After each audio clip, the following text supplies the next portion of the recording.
Good morning. I'm John F. Gately. You can call me Jack. And it is a beautiful day here in Plymouth, where I'm broadcasting to you from Massachusetts. I want to start off the day acknowledging the fact that it is going to be a beautiful day today. We are looking at temperatures hitting 50 degrees and probably even tomorrow. 49. I'll take it. And then Thursday, 51, might be a little rainy. And then the temperature goes back down again.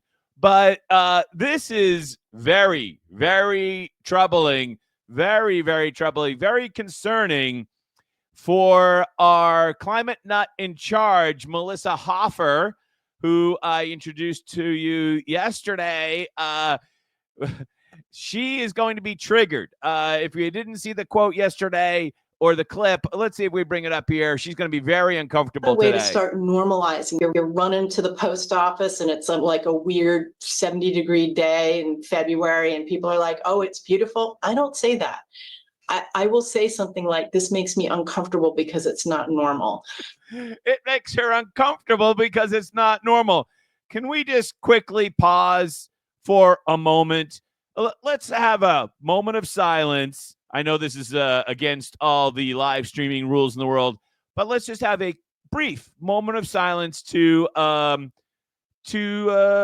be in one spiritually with Melissa Hoffer, she's having a difficult day today because it's warm in February. Let's just pause for a moment.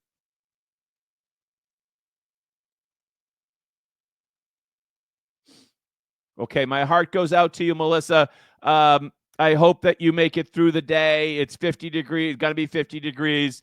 I know that I'll probably be down the beach with the dogs later today. And it will be a glorious day. I am going to have a glorious day, but I wanted to start my show off this morning acknowledging how difficult today will be for you. I'm really sorry that you're going through this stress. I understand it's probably my fault, but I'm with you, at least in this moment right now. Later on, when it's 50 degrees, I'll be down the beach with the dog, and I'll be having a big, big smile on my face, just like yesterday when I had a hamburger at Shake Shack in downtown Crossing. I was very, very happy because I had a hamburger. And you know what? I'm probably going to have a steak today for lunch. I'm going to cook it out in the barbecue because it's nice outside. I'll throw it on the grill out back. So in honor of you. Yeah, because I know you want me to cut down on my meat consumption, even though you have a herd of goats. You literally have a herd of goats.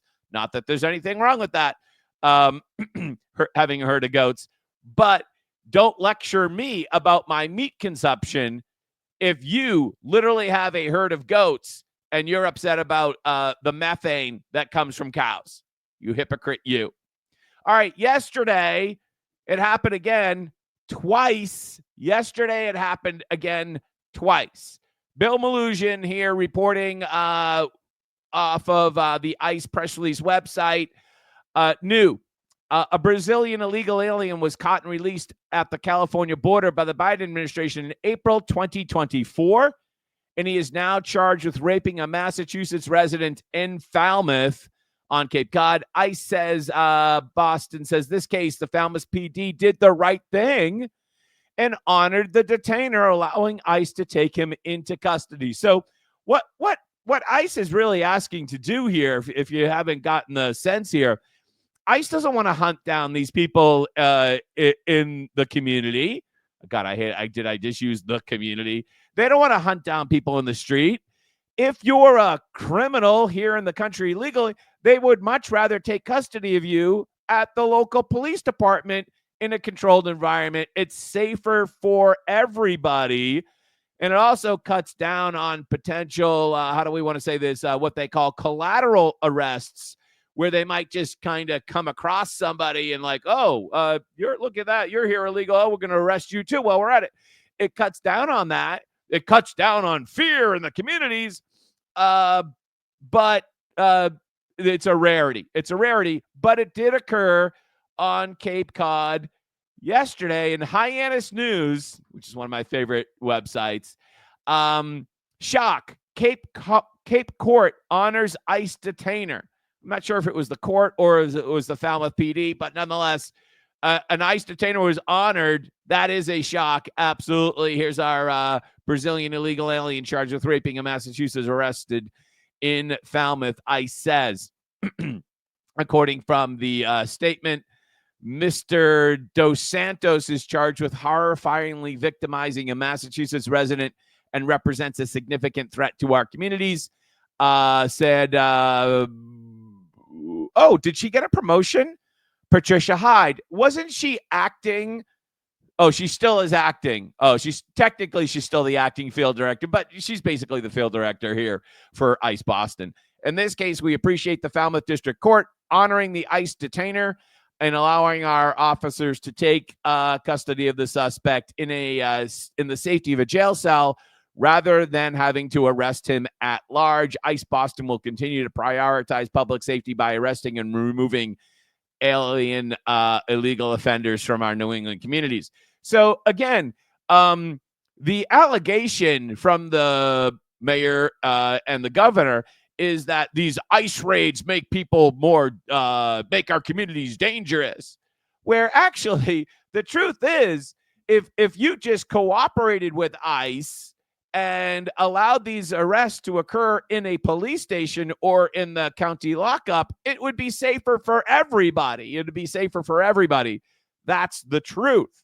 The simple fact of the matter is they don't want the arrest to occur at all. They don't want the arrest to occur at all. And they most certainly don't want you to notice that the arrests occurred or that these crimes occurred. They don't want you to notice at all. In fact, the bigger crime is speaking out about this criminal alien invasion and crime wave. That is the bigger crime for sure.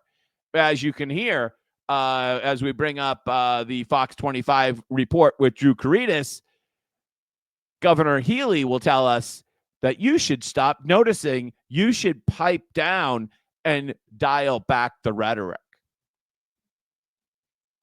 In Boston, where Governor Maura Healey is chiming in on what's turned into a war of words after border czar Tom Homan singled out Boston for its sanctuary city status. But let's dial back the rhetoric. Massachusetts Governor. Oh, you see this guy on the left standing right next to the governor, talking in her ear. I was at the State House one day, and he was not happy. Let me just I'm going to summarize it. But he wasn't happy that I was there at the State House. Let's just put it that way.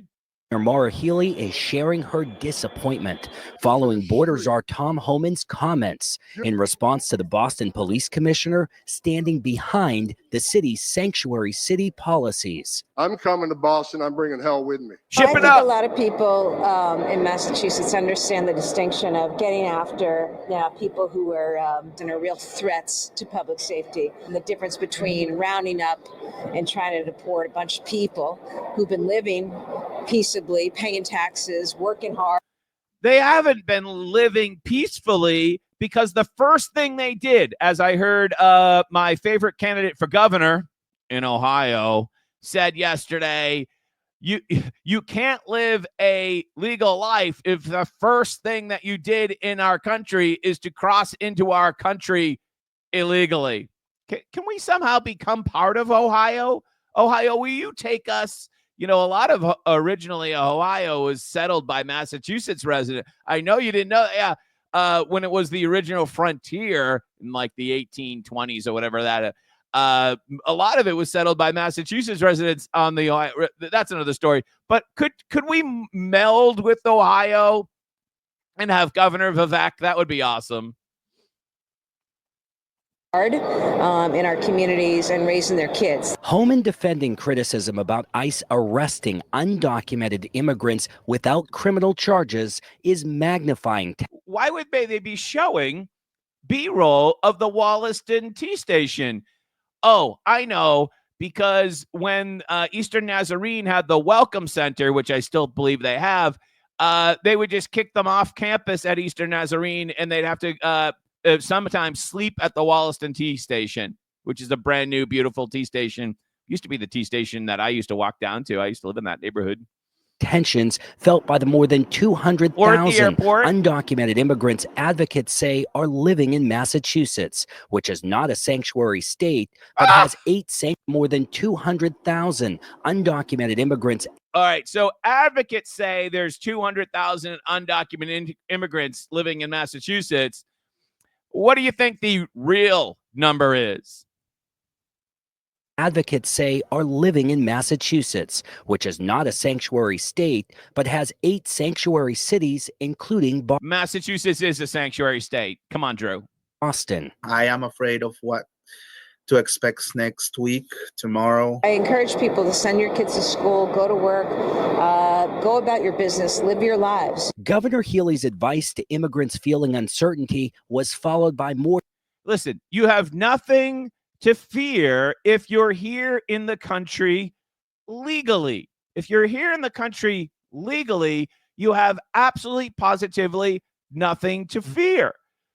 If you're here illegally, well, guess what? You shouldn't be here. And yes, you should be concerned. If your temporary protected status is no longer granted because your protected status was temporary, the name of the status is in the name of the status, then you should be concerned. You should have realized that it was temporary protected status, and guess what? You don't have it anymore. So you should start to think about going someplace else, and you should be concerned. Otherwise, if you're here legally, you've got absolutely nothing to worry about. All of this concern, like there's 200,000 and you should continue to go to school and don't worry about going to work. All of this is a tacit admission that there are hundreds of thousands of illegal aliens in our state that shouldn't be here. It's an admission. It's an admission of guilt from the Healey administration and Wu administration, of the entire pro-invasion crowd, that that they're guilty of importing all of these folks that should not be here mostly during the Biden administration. And as we've seen, the Trump administration just closed the border, turned off the spigot, and hopefully that will alleviate some of the financial pressure on Massachusetts going forward. Healey will actually try to take credit for that, where we'll all know that it was actually Trump that turned off the flow. In the meantime, the major crime, your thought crime, the thought crime that you're committing is noticing all of these criminal illegal aliens and or the crime that they're committing. How dare you notice that, right? How dare you notice that? Well, they can continue to dial up the rhetoric because, well, you know, they're self-righteous. I'm talking about you. Somerville and Chelsea, 2 Massachusetts sanctuary cities, are suing the Trump administration. They're asking a federal judge to block the Trump administration's illegal campaign of bullying and intimidation. Talk about the rhetoric. Build a wall around Trump. I don't know what the pride flag has to do with illegal immigration. I don't know about that. I don't get that. But earlier today, I posted a repost from November of last year of a Somerville city councilor recounting how in 2017, he actively helped people evade ICE. Tom Homan, you might want to watch that video.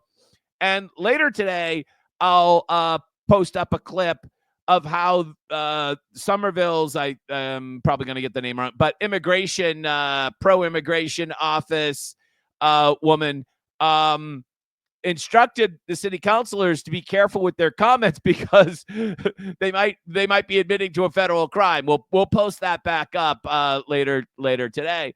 But here we go. City of Somerville and Chelsea suing, but they're not dialing back on their rhetoric at all, as they contend that Trump and Homan are using heavy-handed tactics, and it's a legal campaign of bullying and intimidation. They can use rhetoric, but not you and not Holman. Not Holman. No. Not, he's not allowed to bring any type of rhetoric. Only the pro-invasion people are. Let's cut again to threats from the Trump 525. administration to with cities, Chelsea and Somerville. They are taking legal action against the Trump administration. Austin 25 News reporter Bob Ward tells us the lawsuit is over the administration's threats to cut federal funding. At Chelsea City Hall, supporters wildly cheered as the mayors of both Chelsea and Somerville announced the filing of this federal lawsuit. The two communities say they are responding to threats from the Trump administration to withhold federal aid if they don't help enforce federal immigration law. They say they will not help federal law enforcement with mass deportations. Instead, they say they'll use their own resources to service their own citizens, regardless of immigration status. Chelsea will not be intimidated. No, that's right. Chelsea will not be intimidated. We will continue to provide services, resources, and support to every member of our community without exception. This attempt to bully Sanctuary City. Who is that? Is that that's the mayor of Somerville, right? What's her name? Into mass deportation isn't just a lazy approach that avoids the real work of needed immigration reform. It makes our communities less safe. It makes that is one of the biggest lies. Are we not? Aren't all these arrests of these criminals literally raping people in our communities? Doesn't that prove it's not making us more safe?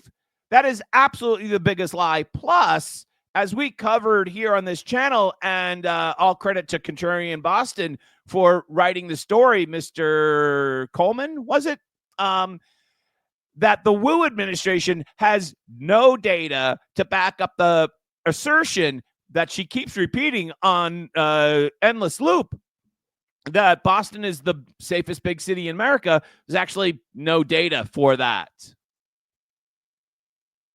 Lawsuit comes days after federal border czar Thomas Homan called out Boston's police commissioner for saying the city will not enforce civil federal immigration detainers. At Chelsea City Hall, they say that the Trump administration's threat to withhold federal dollars over immigration enforcement is serious. Sanctuary cities are. You should give us our federal money, even if, we don't have to cooperate with you. We don't have to cooperate with you. And you should give us our federal money with no strings attached. Just keep sending the check. Just keep on sending us our money. Oh, you want something? Like, no, we're not going to give it to you. You just keep on sending us our money. I mean, this is like sending money to your child at college, and then you ask your kid to call you, and they won't call you. And then you're like, yeah, I don't think I'm going to send the $100 this week, right? And then the kid gets upset. That's exactly what this is. That's exactly what this is. It's exactly what this is. Let's see if we can play the. Oh, here it is. Here, this is from November of last year. This is the immigration nut, the director of immigration affairs in Somerville, warning city councilors not to reveal strategies that might employ to help residents evade ICE. Here she is here. Through you, thank you so much, Councilor Strezzo. I just wanted to just briefly warn City Council to just be very careful with the strategies that we might want to share publicly. We want to show support. We want to be careful what you say, because Tom Holman's listening. To be very strategic about what we communicate, but we also want to make sure that things that we make public are not then used against our community. So that sounds like a conspiracy. And no, I have no idea why the rubber ducky and the cat are on the podium. We have to tread with very light footing in these times. Thank you so much. Thank you so much. Thank you so much. I'm so happy. I'm so pleased with myself. Thank you so much. Mary says, good morning. And she also says, what about Warren's rhetoric? Right. You know what, Mary? Thank you so much. I should have brought up some unhinged video from Elizabeth Warren. Thank you so much. What about her rhetoric? Should Elizabeth Warren? Can you imagine if Maura Healey actually told Elizabeth Warren to dial back the rhetoric? Thank you, Mary, for making that point. I should have brought up some. I didn't have a lot of time to prepare today's show. I should have thought of that. Excellent. Angry Survivor says she also loves Hyannis News. Let me tell you why I love. So for those of you who don't know, I made my way through college back in the olden days, driving a taxi in Hyannis. Back in the late 80s, very early 90s. And I also worked for the state rep from Hyannis for a long, long time ago. So when I read all of these stories from Hyannis, it brings back a lot of memories. Hyannis has been, what is the word? Ratchet? I think that's the word. Hyannis has been ratchet for a long time. So a lot of fantastic stories out of Hyannis. But the court honored it. Thank Christ, because I live in Falmouth. Yes, amazing that they did that. No, someone just said, did I ever pick up Ted Kennedy in my cab? No, I didn't, but my dad did. My dad at Bud's Country Lounge. Yeah. Oh. John Ron says, right on, John. That is all they do is lie and gaslight the public. We need mass arrest of those crooked politicians. And he also says, right on, Mary. TDS syndrome, extremely disturbing. Like, I've been to some of these rallies where, I mean, the rhetoric, these, you saw, I took some video and what was that, about a week and a half ago, of that rally in downtown, but it made Fox News. Thank you very much, Jesse Waters. Should those people be dialing down their rhetoric? What do you think, Maura Healey? Should those people be dialing down their rhetoric? I think so. All right, now on to the ACLU. They are investigating reports that the Berlin prison in New Hampshire will be used for immigration detainees. So I don't know if you've noticed this, but there's been a concerted several-year effort from the ACLU and all the pro-invasion folks to degrade the ability of ICE to fulfill its mission by pressuring local sheriffs to cancel contracts with ICE. And if I'm not mistaken, we are now down to one facility in Massachusetts, if I'm not mistaken. And that would actually be not far from here, 7 or 8 miles here in beautiful Plymouth, up at exit, what I call exit 5, because Charlie Baker renamed the numbers. I still call it the old exit. It's exit 5. In the jail that Sheriff Flynn built, because build it and they will come. And how do I want to say this? I believe the Plymouth House Correction is the only contracted jail in Massachusetts. There was one in Bristol County, but the new sheriff has since closed all that and actually converted the facility literally so it couldn't be used again. And now the ACLU is investigating. What is there to be investigated? They're not even using the facility yet. They're potentially converting a couple of the floors so it could be used as an ICE detainer facility, but that is not a finality.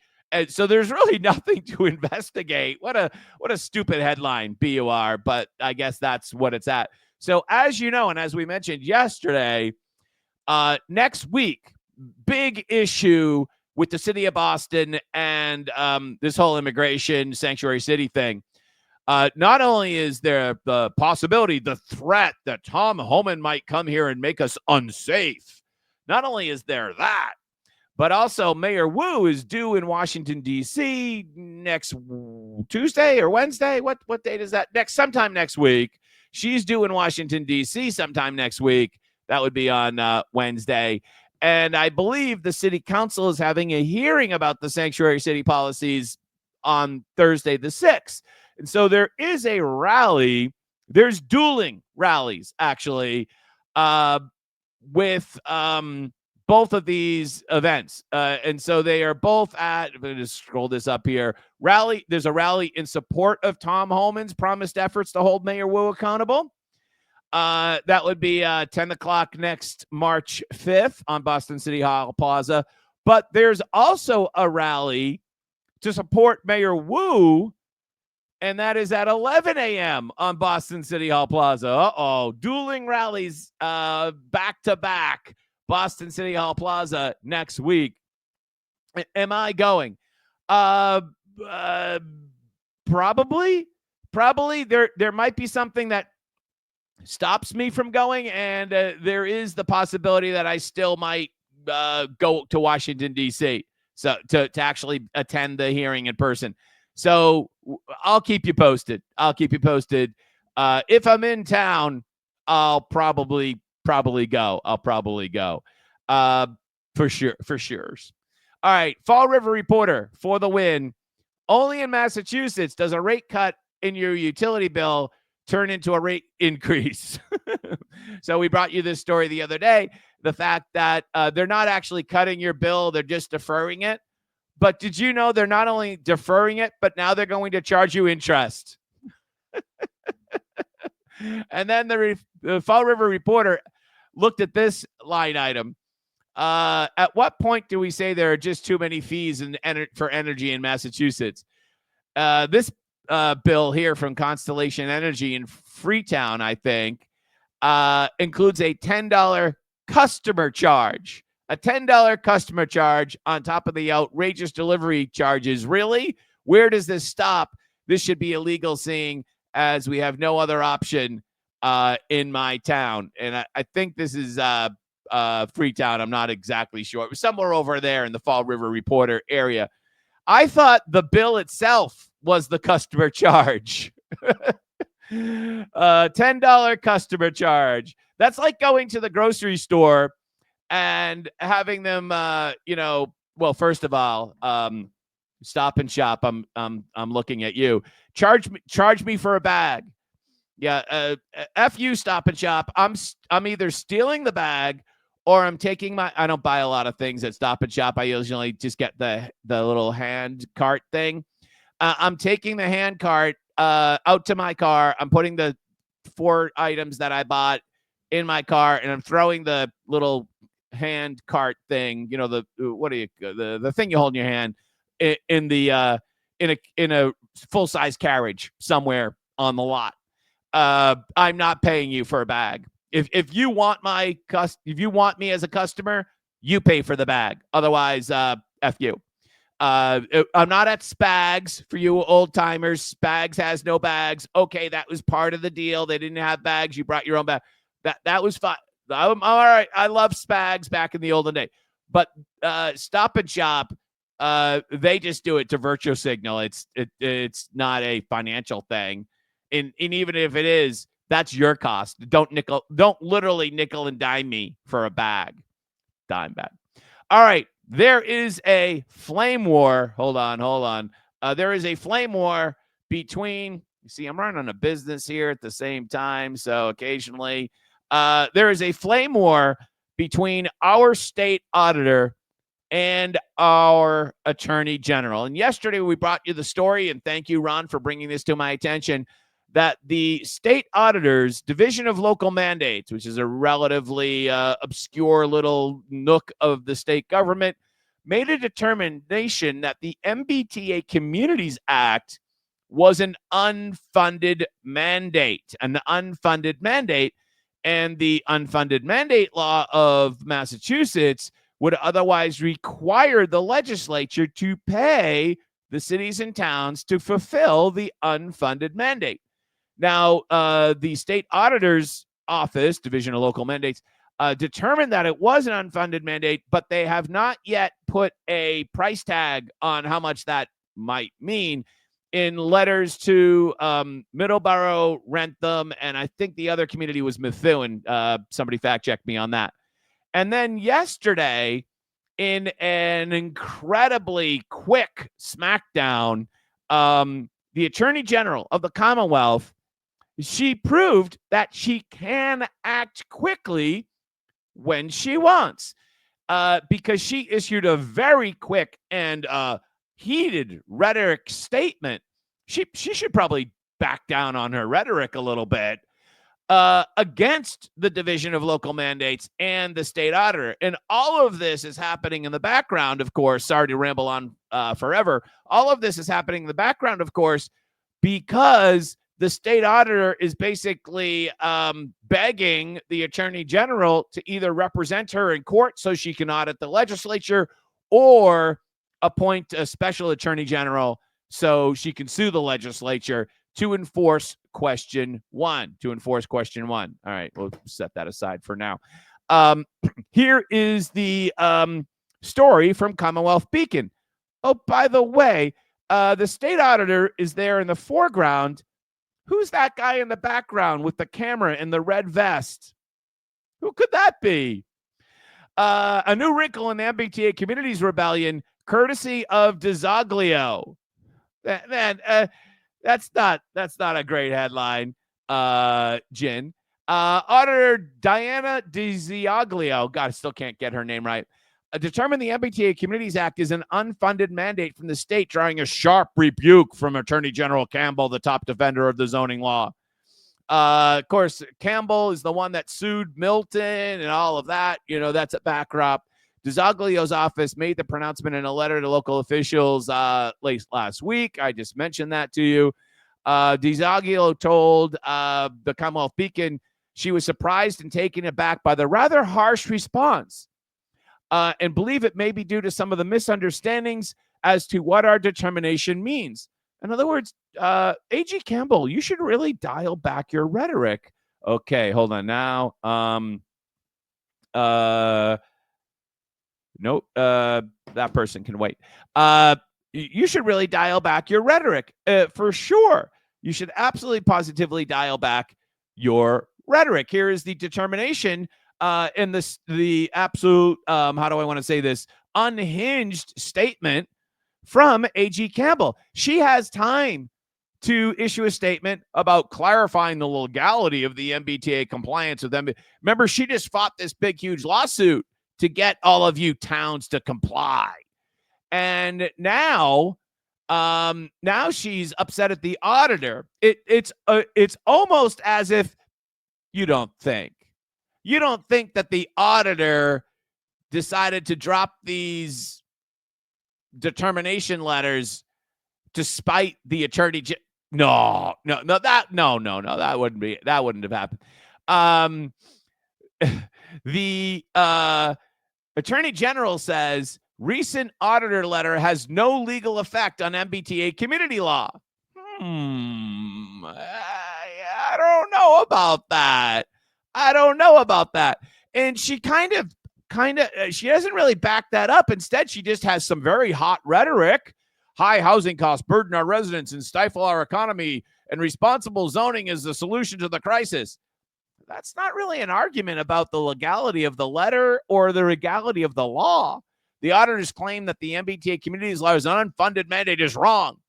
Yet the law assigns the auditor of the duty of determining that. The Attorney General doesn't determine that. The auditor's office does. So how could it be wrong when the auditor's office has made that determination and that's their job rather than, and they studied it, obviously. There's a significant letter where you're just saying it's wrong in a press release. I don't get that. And more importantly, this letter has no effect whatsoever on the implementation of the law. If those who oppose housing affordability try to make a similar claim in court, the state will vigorously defend the law, and we intend to be successful. Dial back your rhetoric, Attorney General. Calm yourself down. Take a chill pill. Chill out a little bit. Take the governor's advice.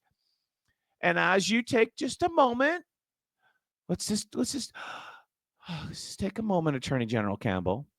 Let's take a moment. Okay, we're okay now? When are you going to represent the auditor in court so that she can enforce question 1, which was approved by 72% of the voters? Oh, there's a question about the constitutionality of it? Well, fine. There's a question about a lot of things.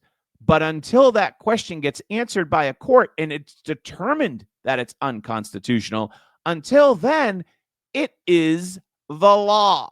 It is the law. 72% of people voted for it.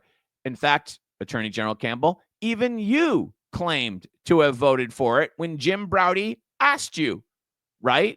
You paused before you answered the question because, you didn't know. We know you didn't vote for. You didn't vote for it. We know you didn't. But you politically, you had to say yes because 72% of. We know you didn't vote for it. I get it. Because your friends in the legislature, they don't want it. I get it. And you're afraid of the legislature because if you side with the auditor, then you're afraid that your budget is going to get cut, aren't you? Yeah, you are. Yeah, of course you are. Absolutely. Talk about budget cuts. Well, look at this. Look at this. State hospitals, the Healey administration has said that the Pappas Rehab Hospital in Canton and the Cape's Pocasset Mental Health Care Center would close this year. Today, the governor actually reversed course. She says that she directed there to be a further review of the facilities, pausing the closure plans. More than 14,000 people signed a petition calling for the Pappas to remain open. For that tonight, a pause on the closure. It's gonna stay open. Wonder where they came up with the money for that. I don't know, but somewhere there's going to have to be some cuts, right? Well, our budget is wildly out of control. As the Chamber of Commerce president, Mr. Rooney, mentioned last week, we have continued to grow our budget as if it's the middle of the pandemic. As House 1 of this year versus House 1 of last year is 7 point, I hear different numbers, 7.2, 7 point, I'm going to go 7.4, is a 7.4% increase over House 1 of last year. In the same way, at the city level in Boston, their budget year over year is an 8% increase year over year. We're continuing to grow government budgets and government employment in ways as if it's the depth of the Great Depression. And there is an eventual price tag for that. There is an eventual price tag for that. So there's a story out that State House News reported, and I was able to get it over at the Franklin and Observer and Medway Monitor. And how it is here, there's a study that came out that said that young girls or teenagers are getting abortions earlier because of a new law that in 2020, the law scraped the requirement for parental consent or a judge's approval for 16 and 17-year-olds. And since that law went into effect, girls in that age bracket are getting abortions on average 5 days earlier than they previously had been. And the implications of this is that there is now a new piece of legislation that would waive parental consent for any age, if I understand it, citing the improved, hold on, I got to get my air quotes out, access to care, because abortion's not care for the baby. Providers highlighted their support for legislation pending this session that would allow all young people under age 16 to also self-consent to receiving an abortion. So if you were 12 and you wanted to have an abortion and not tell your parents, that would be okay with this legislation that's currently pending.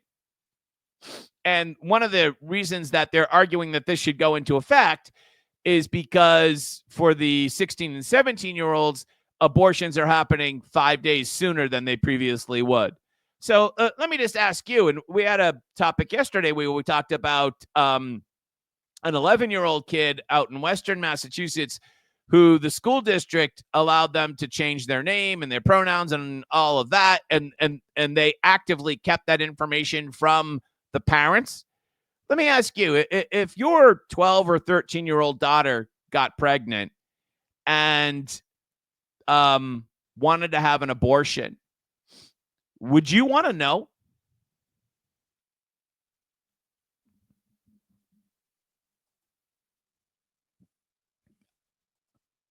Yeah, Pause. Pregnant pause for a reason. Build the pipeline. What a great idea. What a great idea. So Trump is out yesterday with this post on Truth Social, I'm guessing, and from Rapid Response 47, which is like a White House account. The country's doing really well. And today I was just thinking that the company that built the Keystone Pipeline that was viciously jettisoned by the incompetent Biden administration, which Biden did that on day one. Remember that? And I remember those reports of the news people going out and interviewing the pipeline workers out in Arkansas. That was devastating. They just lost 14,000 people lost their job like on day one of the Biden administration. And now I want to build the pipeline, basically. They were treated very badly by sleepy Joe Biden, but the Trump administration is very different. Easy approvals, almost an immediate start. If not them, perhaps another pipeline company. We want the Keystone XL pipeline built. Yes, we do want the Keystone. And I got to say, like, if you're running for governor next year in 2026 and you're not pro-pipeline, then you don't have my support. I'll tell you that, right? If you're not pro-two pipelines, you don't have my support. Yeah. If you're not in favor of the two pipelines that Maura killed, I'm still looking for another candidate. Hold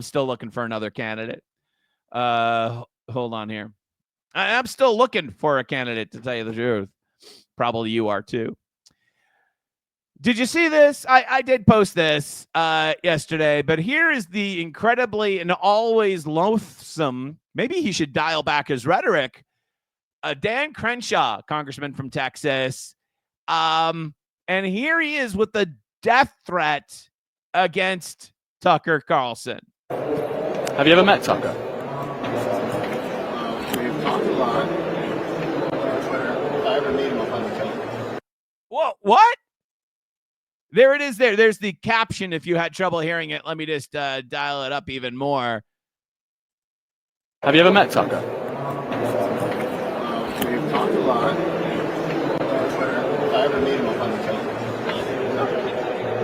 He's the worst person. He's the worst person in the world, I think he says there at the end, which was, I don't know what hour that was posted, sometime late yesterday, but almost immediately after, Tucker responds himself at 6:06 p.m. Why don't you come and sit for an interview and we'll see how you do? I'll send you my address, Dan Crenshaw in Texas. By the way, as those of you know, I'm a huge Tucker Carlson fan, and I have Chadwick Moore's book right here on my back shelf here. And I mean, talk about dialing down the rhetoric, Dan Crenshaw. He disproved himself to be one of the most low. You've got to be careful what you say when you think the mic is off, it's always on.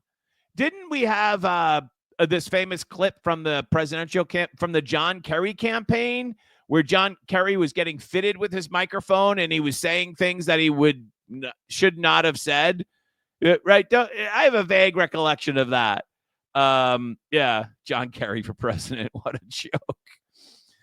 I missed this, so I have not heard it, but it's only a few seconds. I will not. I hear that the Jen Psaki pickup from this, because this is like the handover at the end of the show, is hilarious. Let's take a listen. Joy Reid is out. Here's her goodbye. Readers, our audience, I just love running into y'all in the airport, on these streets, and on social media. I could not love or appreciate you more.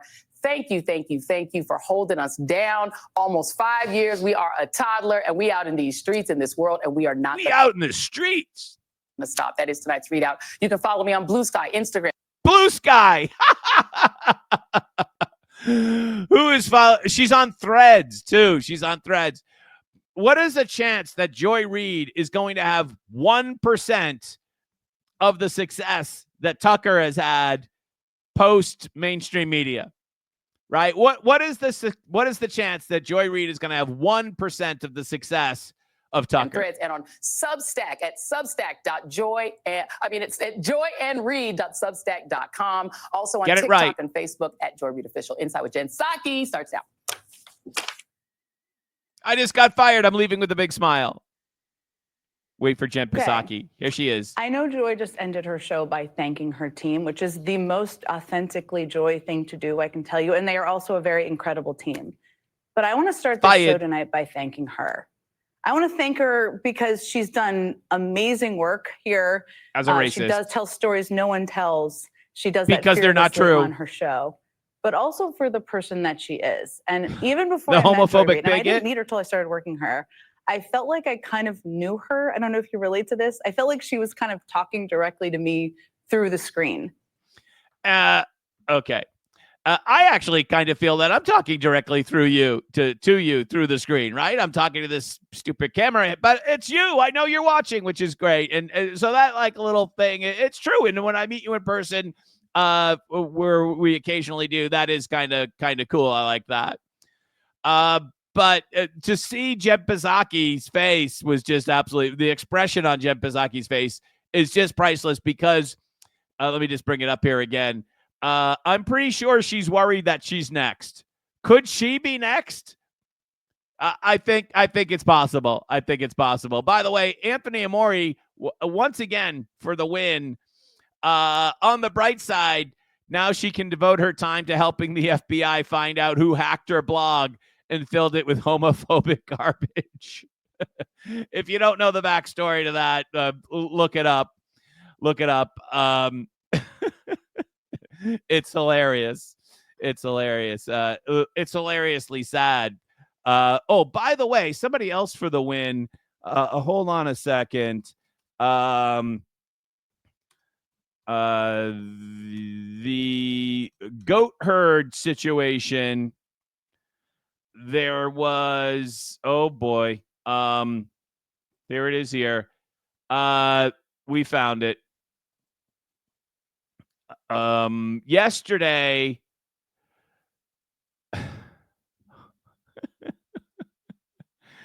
Yesterday, somebody told me that the climate nut that didn't want you to eat hamburgers, that she was actually featured in the Globe with her goat herd. And apparently I just Googled it here. I think that's her with a couple of goats there in that picture. And maybe if I click images. Oh, here's the picture. Here's the picture. Boston Area Human brought this to my attention.